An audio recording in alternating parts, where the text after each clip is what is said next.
দর্শক, এই পর্যায়ে আমরা আরেকটা নতুন প্রশ্নে যেতে চাই যে আমাদের এখানে তরুণ যারা বিশ্ববিদ্যালয়ের শিক্ষার্থী, তারা না, আমি সহ আর কি, সবাই আমরা তরুণ বিশ্ববিদ্যালয়ের শিক্ষার্থী। তো আমরা এখন বর্তমান 2024 সালে বসে, 2024-এর শেষ সময়ে বসে আমরা ভবিষ্যৎ বাংলাদেশকে কিভাবে দেখছি বা আমরা কিভাবে দেখতে চাই বাংলাদেশটাকে এখান থেকে 10 বছর, 15 বছর, 20 বছর পরে।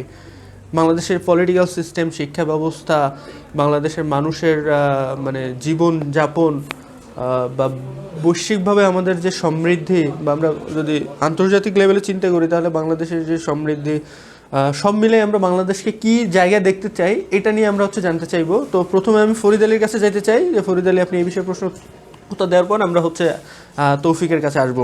ফরিদ আলী। ফারুক, ধন্যবাদ। ধন্যবাদ। আজ থেকে 50 বছর পর, 50 না, আপনি আরো একটু আগে আসেন, আমরা 20-30 বছর পর এই বাংলাদেশকে আমরা কিভাবে দেখতে চাই, এই বাংলাদেশের রাজনৈতিক সিস্টেমটা কেমন থাকবে, শিক্ষা কেমন থাকবে, এই আদতে যে শিশুগুলো আসবে এরা কেমন হবে, ওই জেনারেশনটা 20-30 বছর পর কেমন হবে, বা আমাদের প্রত্যাশাটা কি। তাদের প্রতি তো একটা জেনারেশনাল একটা প্রত্যাশা থাকে যে আমার ছেলেটা এমন হবে, আমার মেয়েটা এমন হবে, বা আমার ছেলে মেয়ের নাতিপুতি যারা আছে এরা এমন ক্যাটাগরির হবে। তো আমি যেটা দেখি, আমি যেটা কল্পনা করি যে ওই সময়টাতে আমাদের যে বৈশ্বিকভাবে বাংলাদেশ একটা মানে রোল মডেল কথাটা যেহেতু পচে গেছে শেখ হাসিনার আমলে, রোল মডেল হ্যাঁ, তো এই জিনিসটা শেষ। মানে আমি আর ওইদিকে যাচ্ছি না। মনে করেন আমি যেটা চাচ্ছি, বৈশ্বিকভাবে বাংলাদেশ একটা রাজনৈতিকভাবে, প্রথমত রাজনৈতিকভাবে স্টেবল একটা কান্ট্রি হবে।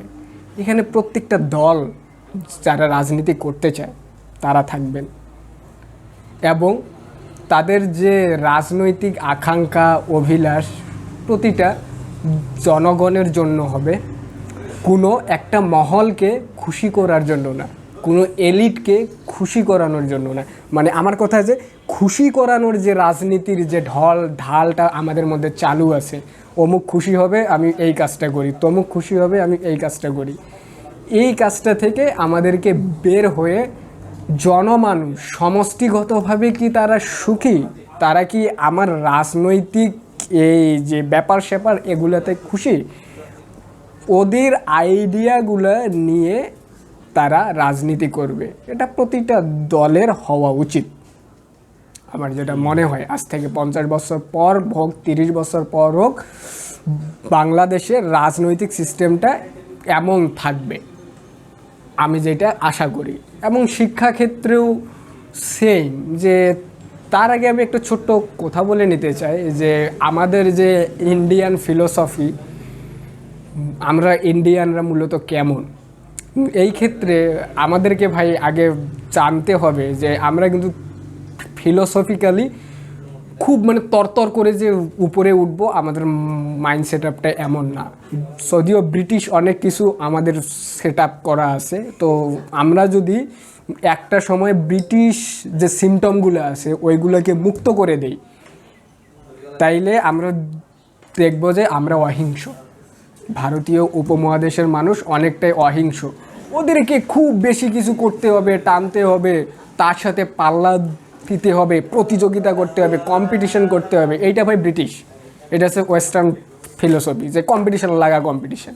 কিন্তু আমাদের মধ্যে এইটা নাই আর কি। আমাদের ইন্ডিয়ান ফিলোসফিতে আমাদের মধ্যে যে একটা শিক্ষার এই ফিলোসফিক্যাল দিক আমরা চিন্তা করলে শিক্ষার দিকটা আমাদের মধ্যে চলে আসে।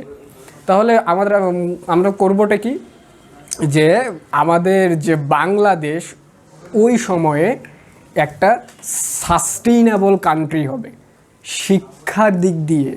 এখানে খুব বেশি বিশ্ববিদ্যালয় না, গুটি কয়েক বিশ্ববিদ্যালয়ে রিসার্চ সেন্টার থাকবে, ছেলেমেয়েরা রিসার্চ করবে, বিভিন্ন প্রজেক্ট থাকবে গণমানুষের উন্নতির জন্য, শারীরিক উন্নতির জন্য, মানসিক উন্নতির জন্য।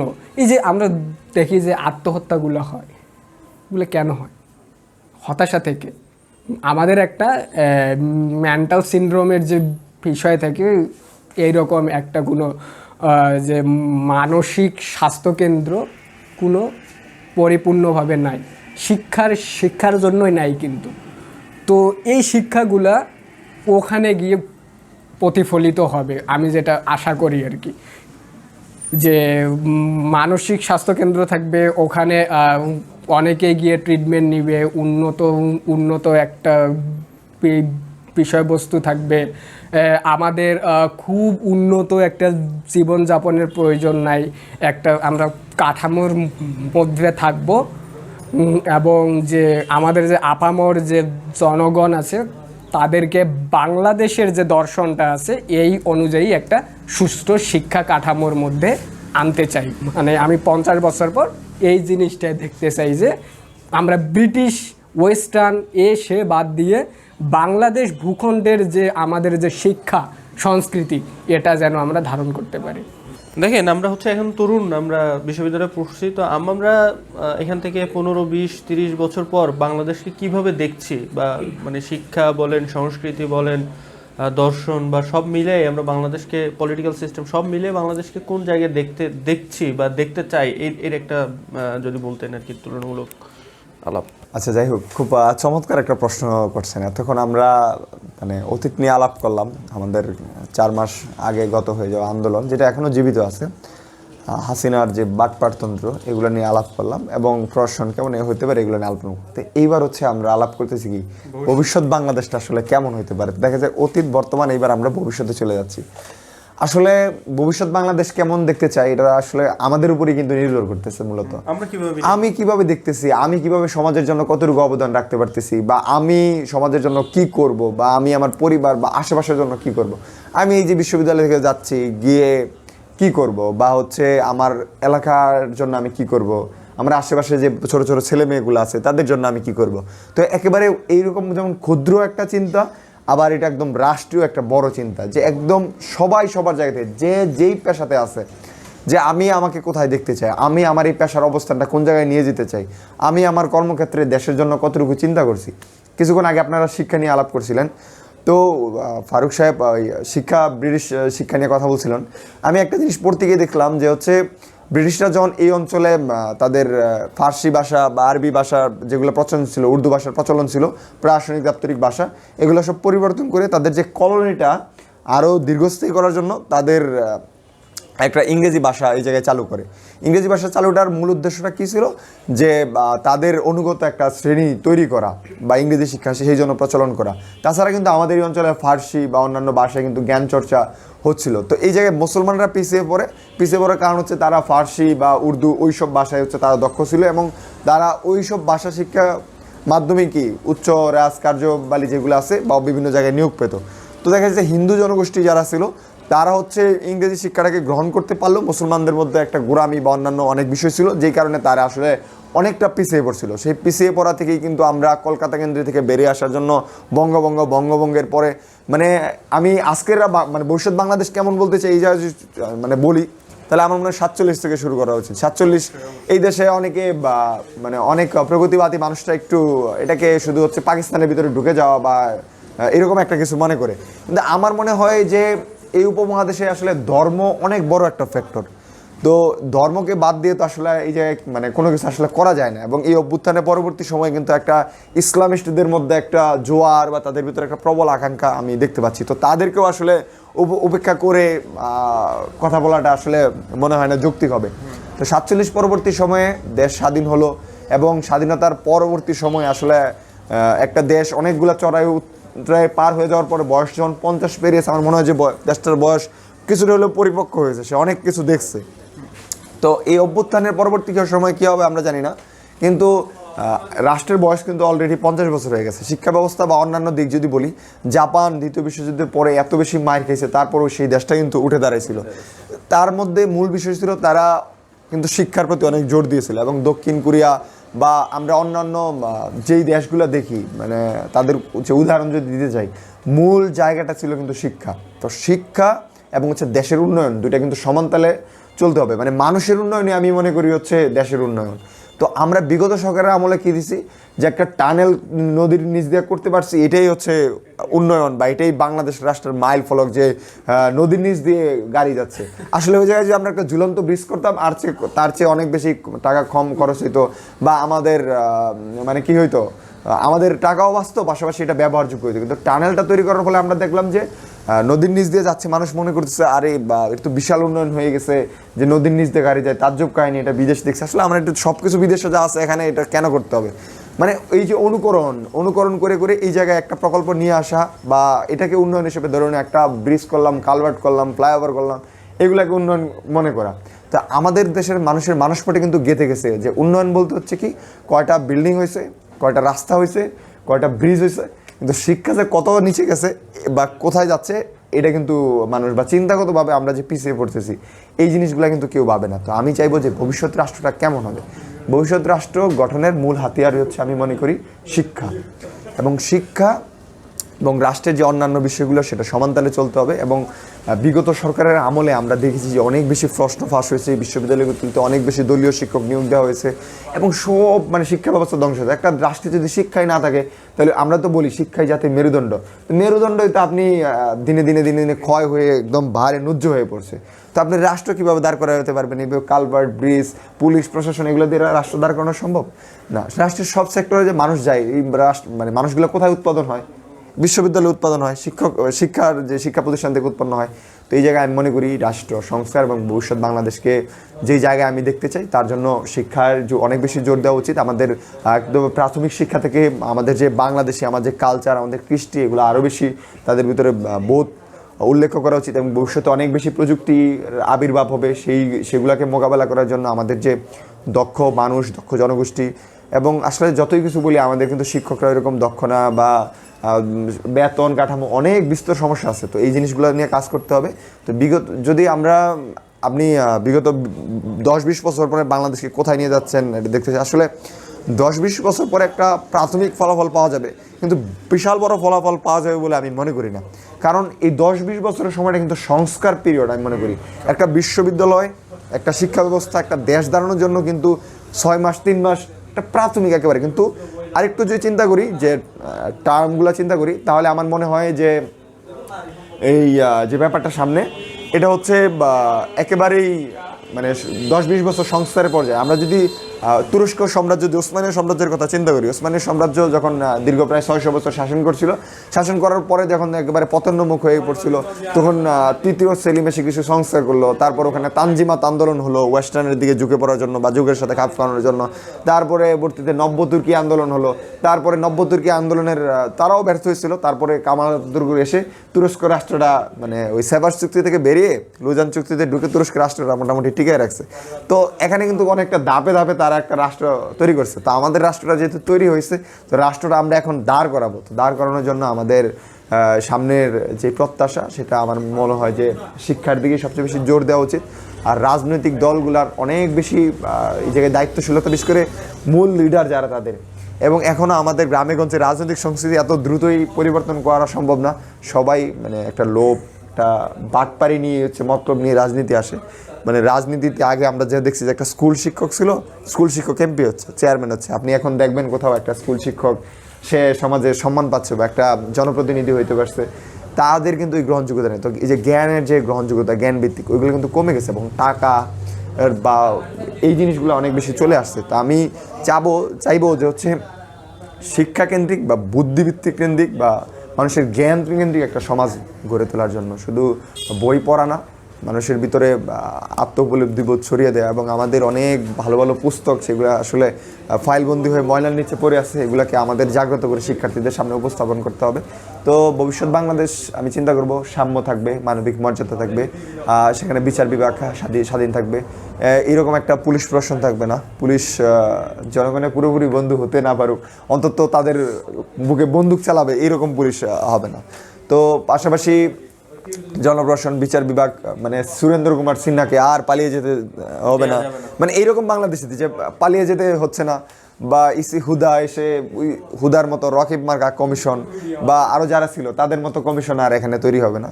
তো ভবিষ্যৎ বাংলাদেশে আমি যেই বাংলাদেশটাকে দেখে আসছি কিছুদিন আগে, এইটা হচ্ছে সামনে হবে না। যেমন মুক্তিযোদ্ধারা যেই পাকিস্তানে যে শোষণ দেখছেন, বাংলাদেশে অনেক সমস্যা থাকলেও বাংলাদেশ জন্মের পরে কিন্তু আমরা আসলে তারপরে অনেক ব্যর্থতা থাকলেও আমরা কিন্তু অনেকটা প্রত্যাশার জায়গা পূরণ হয়েছে, বা অন্তত পাকিস্তানের চেয়ে আমরা ভালো ছিলাম। তো এখন একটা যে বিপ্লব হয়েছে এটা রেশ সামনে অনেক দিন থাকবে। তো এখানে 2000 মানুষ রক্ত দিচ্ছে, আমি তাদের স্মৃতির প্রতি অনেক বেশি শ্রদ্ধা জানিয়ে আমার মনে হয় যে পরবর্তী জীবনটা এখন আমাদের যে পরিবারের দায়িত্ব আমাদের কাঁধে আছে, সামনে রাষ্ট্রের দায়িত্বটা কিন্তু আমাদের বিশ্ববিদ্যালয়ের শিক্ষার্থী হিসাবে এখন পুরোপুরি আমাদের কাঁধে। তো এই দায়িত্বটা শুধু সরকারকে বলে দিলাম, তারা সংস্কার করবে, তারা এই দেশটাকে ওই জায়গায় নিয়ে যাবে, আর আমি বসে বসে বললাম, এরকম না। এটা আমাকেও সবাইকেও প্রাণ দিয়ে অনুভব করাইতে হবে যে দেশটা আপনার ভাই, এই পরিবারটা আমার, এই সমাজটা আপনার, এই বিদ্যালয়টা আপনার, মানে সব কিছু যে আমাদের, যা আমি যদি হচ্ছে 5 টাকা এক জায়গা থেকে মেরে খাই, এটা যে আমার টাকায় আমি মেরে খাইতেছি, ঠিক আছে, বা আমার ক্ষতিটা আমি করছি, এই জিনিস বোধটা যেন মানুষের ভিতরে আসে। তো আসলে কোন জায়গায় দেখতে চাই এটা আসলে অনেক তাত্ত্বিকরা বলবে। আমি একেবারে বিশ্ববিদ্যালয়ের একজন শিক্ষার্থী হিসাবে খুব অল্প জ্ঞানে আমার যে প্রত্যাশা, আমি কি চাই, এই জিনিসটা আমি বলার চেষ্টা করছি। অসংখ্য ধন্যবাদ আইয়ুব রহমান তৌফিককে তার চমৎকার কথা বলার জন্য। আমাদের হচ্ছে ভবিষ্যৎ বাংলাদেশকে কোথায় দেখতে চাই এই বিষয় নিয়ে যদি আমি একটু বলি, ওনাদের দুজনের আলোচনা থেকে বা একটু সরে যে, তাহলে হচ্ছে দেখেন ভবিষ্যৎ বাংলাদেশটা আমাদের হচ্ছে যে মোটো ছিল সাম্য, সামাজিক সুবিচার, হচ্ছে মানবিক মর্যাদা, সামাজিক সুবিচার, সাম্য, মানবিক মর্যাদা এবং সামাজিক সুবিচার। এই 3টে জিনিসটা হচ্ছে আমাদের প্রধান বিবেচ্য হওয়া উচিত। এখন এগুলোর বাইরে দেখেন আমি যদি বলি, আমাদের শিক্ষা ব্যবস্থাটাকে আমূল পরিবর্তন করা দরকার। আমাদের হচ্ছে একটা বিশ্ববিদ্যালয়ে যে আমরা দেখেন, আমি যদি বিশ্ববিদ্যালয়ে একটা ছোট্ট উদাহরণ দিই, চট্টগ্রাম বিশ্ববিদ্যালয়ের আরবি বিভাগ নিয়ে কিছুদিন আগে একটা হচ্ছে হইলো যে আরবি বিভাগকে আলাদা করে ভর্তি পরীক্ষার জন্য বিবেচনা করা হবে, এবং সেক্ষেত্রে বিশ্ববিদ্যালয়ের আরবি বিভাগে যে শিক্ষার্থীরা তারা প্রতিক্রিয়া জানাইলো যে আরবি বিভাগকে এভাবে আলাদা করলে শুধু আরবির উপর একটা আলাদা এমফেসাইজ করা হবে। আমরা তো এই আরবি শিখতে আসি নাই, আমরা আসছি যে একটা ডিগ্রি নিয়ে যে আমরা সরকারি চাকরিতে ঢুকবো এই জন্য। তাহলে আমরা উচ্চশিক্ষা দিচ্ছি বিশ্ববিদ্যালয়ে, এর লক্ষ্য কি শুধুই যে এখান থেকে পাশ করে একটা ডিগ্রি নিয়ে সরকারি চাকরিতে ঢোকা? কখনোই না। তাহলে আমাদের উচ্চশিক্ষার জন্য আমাদের একটা সেক্টর থাকবে, কিন্তু যারা সরাসরি চাকরিতে যাইতে চায় তাদের জন্য আলাদা একটা সিস্টেম, আমরা কারিগরি বলি বা অন্য কোনো ভাবে বলি, একটা সিস্টেম ডেভেলপ করা যাইতে পারে। তো শিক্ষার ক্ষেত্রে অনেকগুলো, যারা সরাসরি চাকরিতে যাইতে চায় তারা ওই রিলেটেড বিষয়ে যাতে পড়তে পারে, আবার যারা উচ্চশিক্ষা করতে চায়, যারা হচ্ছে সেই বিষয়টা নিয়ে জানতে চায় বা হচ্ছে তাত্ত্বিক দিকগুলো নিয়ে জানতে চায়, এরকম ভাবে হচ্ছে শিক্ষা ব্যবস্থাকে সাজানো যাইতে পারে। এটা যারা বিশেষজ্ঞ আছে, এটা আমার সাধারণ শিক্ষার্থী হিসেবে আমার মত, কিন্তু যারা বিশেষজ্ঞ আছে, যারা মানে বড় বড় বাংলাদেশ স্কলার আছে, তারা এটা ডিফাইন করবে বা তারা ভবিষ্যৎটাকে ভাববে যে কিভাবে মানে বিশ্বের অন্যান্য দেশ কিভাবে চলতেছে এবং তার সাথে আমাদের কিভাবে চললে আমাদের দেশের জন্য ভালো হয়। তো এই যে আমাদের বিশ্ববিদ্যালয়ে ঢুকাই দিয়ে যে সরকার চাকরি ক্ষেত্রটাকে সংকুচিত করে রাখছে, 4 বছর 5 বছর 7 বছর আমাদের এভাবে খেয়ে দিচ্ছে, আমরা চাকরিতে ঢুকতে পারতেছি না। এটা আসলে রাষ্ট্রের আলটিমেট লক্ষ্য, কিন্তু রাষ্ট্রের এই সুবিধা পরিহার করে আমাদের জনগণের সার্বিক সুবিধাটা দেখা দরকার। তো প্রথমত শিক্ষা ব্যবস্থার একটা সংস্কার দরকার। এটা 5 বছর 10 বছর হবে না, এটার জন্য 20 বছর 30 বছর একটা দীর্ঘ সময় দরকার। এইটার দিকে আমি চাই যে শিক্ষা ব্যবস্থাকে সংস্কার হোক ভবিষ্যৎ বাংলাদেশে। দ্বিতীয়ত দেখেন বাংলাদেশের পলিটিক্যাল সিস্টেমটা কি, বাংলাদেশের নাম দিছে গণতন্ত্র, অথচ আমাদের পলিটিক্যাল পার্টির মধ্যে কোনো গণতন্ত্র নাই। শেখ মুজিব গেল, তার উপরে হচ্ছে তারপরে আর শেখ মুজিবের হচ্ছে মেয়ে শেখ হাসিনা। জিয়াউর রহমান ক্ষমতা আসছে, জিয়াউর রহমান পরে আসলো কে, জিয়াউর রহমানের হচ্ছে স্ত্রী বেগম খালেদা জিয়া। খালেদা জিয়া সরে যাচ্ছে, তারপরে আসতেছে কে, খালেদা জিয়ার ছেলে তারেক রহমান। দেখেন যে আমরা সব কিছু পারিবারিকভাবে আসছে। এটা হওয়া উচিত ছিল রাজতন্ত্র, কিন্তু রাজতন্ত্রের মানে মোড়কে আসে হচ্ছে গণতন্ত্র। পলিটিক্যাল পার্টির মধ্যে গণতন্ত্র নিশ্চিত করতে হবে, পলিটিক্যাল পার্টির মধ্যে গণতন্ত্র নিশ্চিত করতে হবে, এবং পলিটিক্যাল পার্টির মধ্যে যতদিন গণতন্ত্র নিশ্চিত না হবে ততদিন হচ্ছে আমাদের এই যে পলিটিক্যাল সিস্টেম যেটা আছে এটার পরিবর্তন হবে না। আমরা দেখি যারা মানে বিরোধী দলে থাকে তাদের সাথে যে ক্ষমতাসীন দলের যে একটা মানে সম্পর্ক সবসময় হচ্ছে কি একটা মানে মারমুখী যে সম্পর্ক, এইটা কেন থাকবে ভাই? পলিটিক্যাল সংস্কৃতির মধ্যে, আমাদের পলিটিক্যাল সিস্টেমের মধ্যে এইগুলো চেঞ্জ করতে হবে, যে আমাদের সব ক্ষেত্র বিশেষে, মানে ক্ষেত্র বিশেষে না, সব কিছুতেই আমাদের হচ্ছে গণতন্ত্রের চর্চা করতে হবে। একেবারে গ্রামের একটা হচ্ছে ইউনিয়ন পর্যায়ের নেতা থেকে শুরু করে একেবারে পলিটিক্যাল কেন্দ্রীয় নেতা পর্যন্ত প্রত্যেকটা জায়গায় আমাদের গণতন্ত্রের চর্চা করতে হবে। তাহলে আমি দুইটা বিষয় নিয়ে বললাম, একটা শিক্ষা ব্যবস্থা নিয়ে বললাম, একটা পলিটিক্যাল সিস্টেম নিয়ে বললাম। আরেকটা হচ্ছে বাংলাদেশের যে মানে যে প্রতিষ্ঠানগুলো আছে, সরকারি বেসরকারি প্রতিষ্ঠানগুলো, এই প্রতিষ্ঠানগুলোর দিকে আমাদের হচ্ছে আলাদা করে নজর দিতে হবে ভবিষ্যতে। আর সর্বোপরি যেটা বলতে চাই যে আমাদের সব মিলে আমাদের একটা সিস্টেম দাঁড় করাতে হবে, এবং এই সিস্টেম দাঁড় করানোর জন্য যে মানুষ তৈরি করা প্রয়োজন, যে মানে আমাদের মানুষ, বাংলাদেশ ভূখণ্ডের মানুষ, এটা ব্রিটিশ মন নিয়ে থাকবে না। এটার জন্য যেটা দরকার এটা করতে হবে। তো চারটা দিকটাই আমি দেখি যে এই চারটা ম্যাসিভ দিক সংস্কার করলে মনে হয় যে বাংলাদেশ মানে অনেক আগায় যেতে পারবে বলে আমার মনে হয়। তো এই ছিল এই বিষয়টা নিয়ে আমাদের আলাপ। এরপরে আমরা আরেকটা বিষয়ে যাইতে চাই, চট্টগ্রাম বিশ্ববিদ্যালয়ের সম্প্রতি, এটা হচ্ছে চট্টগ্রাম বিশ্ববিদ্যালয়ের নিয়ে বিষয়। চট্টগ্রাম বিশ্ববিদ্যালয়ের সম্প্রতি আমরা দেখছি যে ক্যাম্পাসে নতুন প্রশাসন আসার পরে ক্যাম্পাস গুপ্ত হামলার ঘটনা ঘটছে ইতোমধ্যেই। তো এই গুপ্ত হামলার ঘটনায় দেখা গেল যে প্রশাসন এখন পর্যন্ত ওইভাবে জড়িতদের শনাক্ত করতে পারে নাই, যদিও হচ্ছে সর্বশেষ যে গুপ্ত হামলার ঘটনা হয়েছে শিক্ষার্থীরা প্রতিবাদ করছে, 0 পয়েন্টে মানববন্ধন করছে। এটার প্রতিবাদে দেখলাম যে আমাদের কিছু সিসিটিভি ফুটেজ বাইরে আসছে, যেগুলোতে আবার হচ্ছে যারা হামলাকারী তাদেরকে ওইভাবে শনাক্ত করা যাচ্ছে না। প্রশাসন দেখলাম যে শিক্ষার্থীদের সহযোগিতা চাইছে, যে ওদের শনাক্তকরণে শিক্ষার্থীদের সহযোগিতা প্রার্থনা করছে আজকে। তো এই বিষয়টা নিয়ে আমরা একটু কথা বলতে চাই। এখানে কয়েকটা স্পেসিফিক প্রশ্ন, যে ক্যাম্পাসের প্রশাসন কেন শিক্ষার্থীদের নিরাপত্তা দিতে পারতেছে না, এবং হচ্ছে প্রশাসন কেন ব্যর্থ নিরাপত্তা দিতে, এবং হচ্ছে যারা জড়িত তাদেরকে খুঁজে বের করতে কেন ব্যর্থ প্রশাসন। এই দুইটা দিক। আর একটা দিক হচ্ছে এই যে গুপ্ত হামলা প্রতিরোধে প্রশাসনের করণীয় কি হওয়া উচিত, সাথে সাথে শিক্ষার্থীদের করণীয় কি হওয়া উচিত। এই তিনটা বিষয় নিয়ে আমরা জানতে চাইবো। আমি প্রথমে আইবুর রহমান তৌফিকের কাছে যেতে চাইবো, তারপর হচ্ছে ফরিদ আলীর কাছে। তো আইবুর রহমান তৌফিক। যাই হোক, আসলে আপনি যে শব্দটা চয়ন করলেন গুপ্ত হামলা, আসলে এখানে গুপ্ত বলতে সেই গুপ্ত বংশের কথা শুনতাম, সমুদ্রগুপ্ত থেকে শুরু করে আরও যারা গুপ্ত বংশের সাথে, এখন আমাদের গুপ্ত কথাটা আবার বিশ্ববিদ্যালয়ে এসে শুনতে হচ্ছে। তা আসলে গুপ্ত জিনিসটার মধ্যে কিন্তু একটা আতঙ্ক, একটা ভয় আছে। গুপ্ত মানে লুকিয়ে থাকা শত্রু। প্রকাশ্য শত্রুর সাথে ফাইট দেওয়া যায়, বাট লুকিয়ে শত্রু গুপ্ত। এখন কে কথা থেকে আসছে মানে এটা কিন্তু বোঝার উপায় নেই। তো এইরকম একটা মানে এটা কিন্তু একটা ভীতিকর অবস্থা। যাই হোক, আমি শুরুতেই যদি বলি তাহলে চট্টগ্রাম বিশ্ববিদ্যালয় 5ই আগস্ট অভ্যুত্থান পরবর্তী সময়ে যে একটা ভায়োলেন্স ক্যাম্পাসে আগে ছিল, পরবর্তী সময় কিন্তু এই ভায়োলেন্সটা মোটামুটি রিমুভ হয়েছে। সব বিশ্ববিদ্যালয় হলগুলোতে শিক্ষার্থীরা যেভাবে কিছু ত্রুটি ছিল তাদের সিট বরাদ্দ দিইনি, কিন্তু তারা কিন্তু সেখানে সিট পাইছে, এবং মোটামুটি শান্তিপূর্ণভাবে সবাই হলগুলোতে থাকতেছে। এবং বিশ্ববিদ্যালয়ের অনেক কাজ হয়েছে, বিভিন্ন জায়গায় লাইটের সংস্কার, ডাস্টবিন স্থাপন, তারপরে বিশ্ববিদ্যালয়ের শাটলের কিছু শিডিউল বৃদ্ধি থেকে শুরু করে ক্যাম্পাসে আরও ওনারা কাজ করার চেষ্টা করছেন। তো আমি যদি ওনাদের 4 মাসের কর্ম মূল্যায়ন করি, ওনাদেরকে আমি পুরোপুরি ব্যর্থ বলবো না। ওনারা খুবই চমৎকার কাজ করছেন, কিন্তু কিছু জায়গায় ওনাদের ঘাটতি আছে, হচ্ছে এই যে নিরাপত্তার ব্যাপারটা। এখন ঘাটতি নাকি সদিচ্ছার অভাব, এটা আসলে আমি প্রশ্ন রাখতে চাই। তো গুপ্ত হামলার যেই শব্দটা, সেটার সাথে পরিচিত হইলাম যে 5ই আগস্টের পরবর্তী সময় বেশ কিছু ঘটনা এরকম ঘটছে। তো আমরা দেখলাম যে হুট করে সিএনজিতে একজন ছেলেকে তুলে নিয়ে গেল, তারপর তাকে পাহাড়ে মারধর করা হইলো, তারপর সেখানে কে বা কারা মারছে আমরা উদ্ধার করতে পারছি না, এবং আমরা জানতেও পারছি না যে কেন মারলো তাকে, কি অপরাধ ছিল, কারা মারলো। তো বিশ্ববিদ্যালয়ের মতো একটা নিরাপদ জায়গায় এরকম কাউকে তুলে নিয়ে মারধর, এটা কিন্তু একটা ভয়ঙ্কর পরিবেশের সৃষ্টি করে। তো এখানে দেখা যাইতেছে যে আমাদের প্রশাসন আগের চেয়ে অনেক বেশি তৎপর। তারা টহল দিচ্ছে, রাতে বিভিন্ন জায়গায় লাইট স্থাপন করছে, প্রক্টর স্যাররা মানে সার্বক্ষণিক মনিটরিং করছে সব জায়গায়। তারপরও মানে কারদের এত সাহস হয় যে এইভাবে যে হামলার করা কথা। এই আন্তর্জাতিক সম্পর্ক বিভাগের যে 2জন শিক্ষার্থীর উপর হামলা হয়েছে, নবীনতম শিক্ষার্থী, নিরাপত্তা দপ্তর সংগ্রহ, পূর্বের ঘটনাগুলো সেই নিরাপত্তা দপ্তরের ওখান থেকে কিন্তু তুলে নিয়ে চলে গেছিলো। তো নিরাপত্তা দপ্তরের কাছাকাছি একটা জায়গায় বিশ্ববিদ্যালয়ের রাত 12টা, আসলে খুব বেশি রাত আমি বলবো না, যেহেতু ক্যাম্পাসের স্টুডেন্টরা এখানে বিচরণ করে বা রাতে হাঁটাহাঁটি করে, অনেকের ভিতরে একটা ফ্যাসিনেশন কাজ করে, বা এখন সেন্ট্রাল ফিল্ড কেন্দ্রিক বারবিকিউ বা অন্যান্য যে কার্যক্রম চলে, হ্যাঁ সেটাই।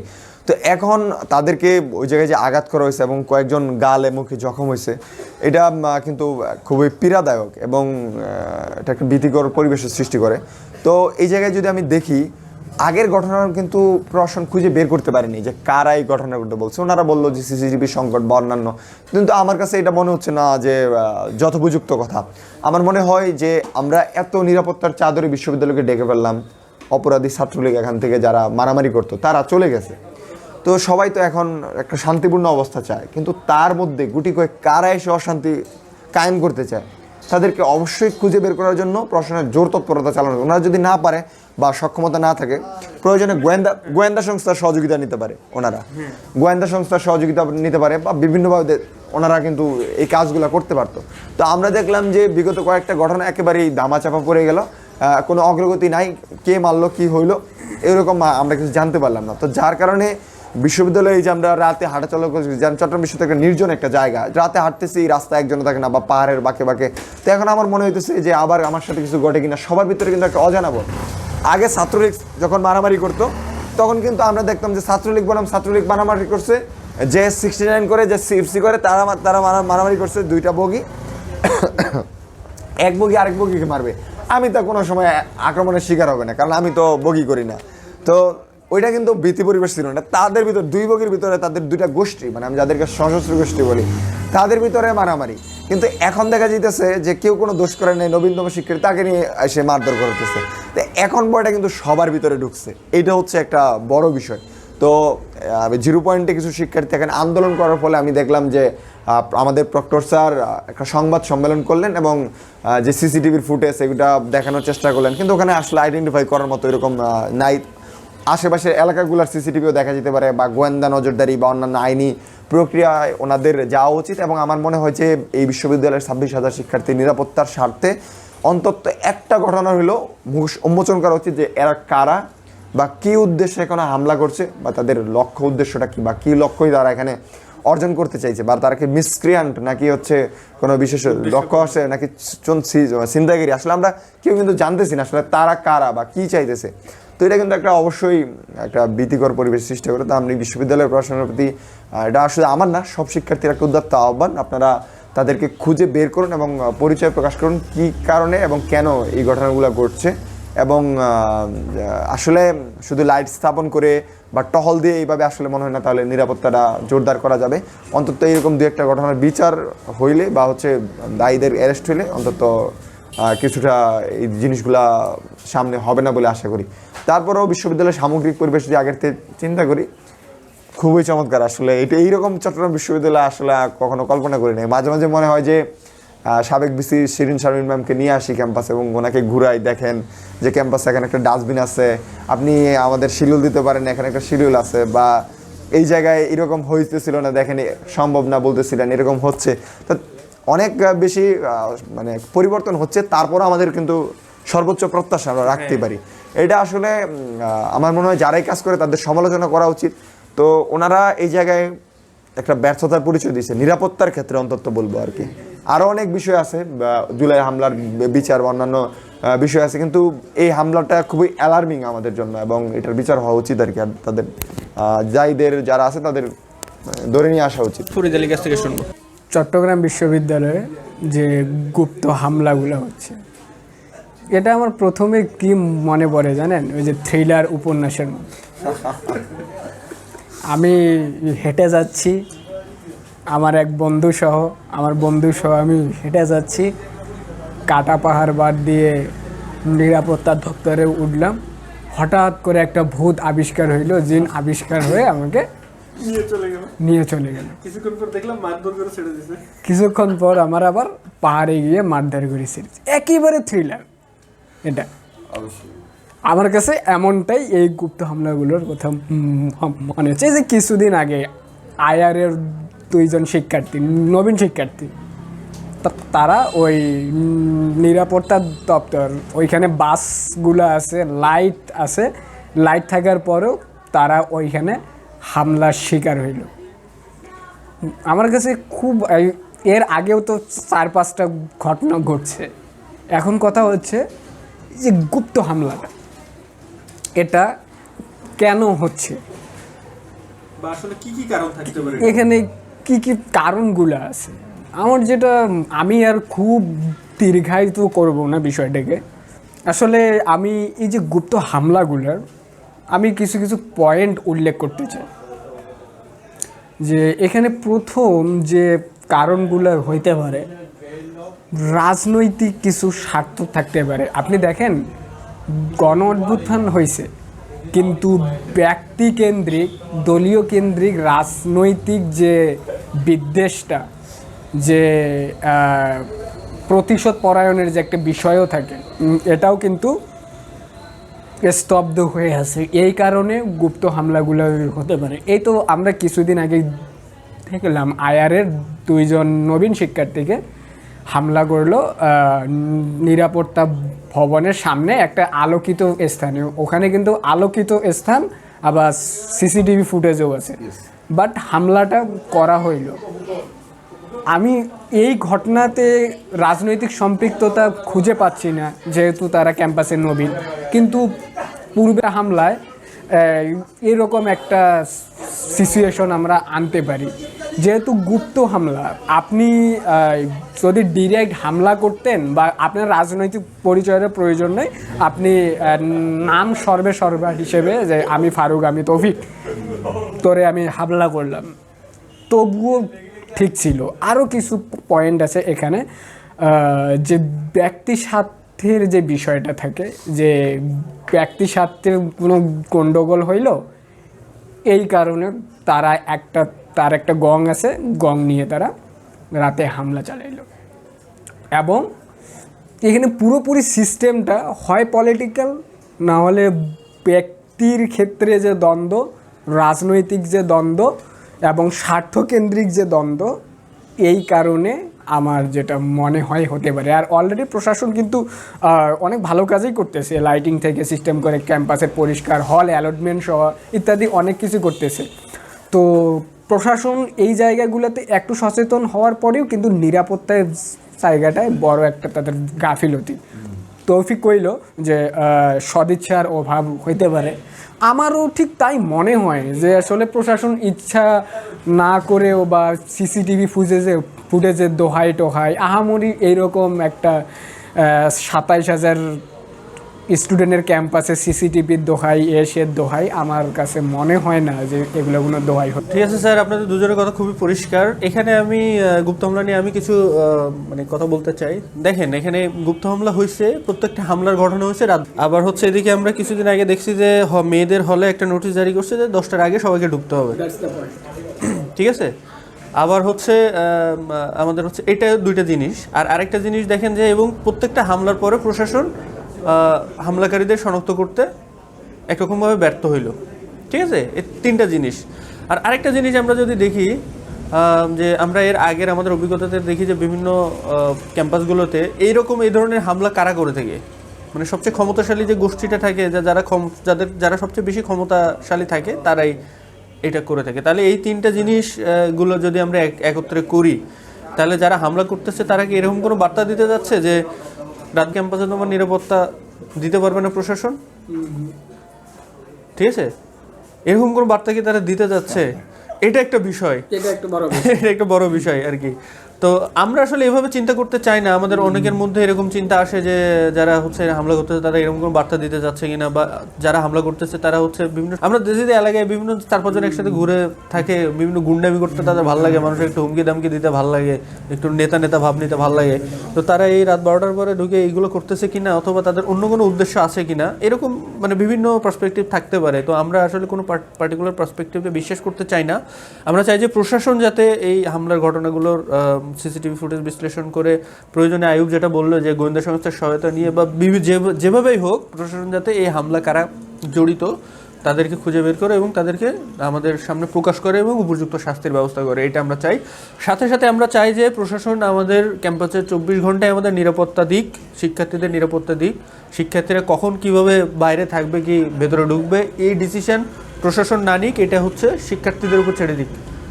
এবং 24 ঘন্টায় প্রশাসন যাতে আমাদেরকে নিরাপত্তা দিতে পারে, সেটাই আমরা প্রশাসনের কাছে প্রত্যাশা রাখি। দর্শক, এতক্ষণ আমাদের সাথে উন্মুক্ত আড্ডা দেখছিলেন আপনারা। আজকে আমরা কথা বলছিলাম আমাদের 24শে গণঅভ্যুত্থানে আমাদের হচ্ছে পার্টিসিপেশন, অংশগ্রহণ নিয়ে, আমরা কিভাবে কোন পরিস্থিতিতে 24শে গণঅভ্যুত্থানে অংশগ্রহণ করেছি সেটা নিয়ে। তারপরে হচ্ছে ভবিষ্যৎ বাংলাদেশকে আমরা তরুণরা, বিশ্ববিদ্যালয় পড়ুয়া তরুণরা আমরা কিভাবে ভবিষ্যৎ বাংলাদেশকে দেখতেছি সেটা নিয়ে। সাথে হচ্ছে বাংলাদেশের যে পলিটিক্যাল সিস্টেম বা বাংলাদেশের যে রাষ্ট্র পরিচালনার যে সিস্টেমটা, এই সিস্টেমটা পরিবর্তন না করে শুধু মানুষের পরিবর্তন করার মাধ্যমে কি দেশের আদৌ অগ্রগতি সম্ভব কিনা, সেটা নিয়ে কথা বলছিলাম। সর্বশেষ আমরা কথা বলছিলাম চট্টগ্রাম বিশ্ববিদ্যালয়ে সম্প্রতি হওয়া বিভিন্ন গুপ্ত হামলা নিয়ে। এই বিষয়গুলো নিয়ে আমরা আজকে কথা বলছি জন্য। দর্শক, এতক্ষণ আপনারা দেখছিলেন উন্মুক্ত আড্ডার আমাদের একটা পর্ব। আপনাদের সাথে দেখা হবে পরবর্তী কোনো পর্বে, ততক্ষণ আমাদের সাথে থাকুন।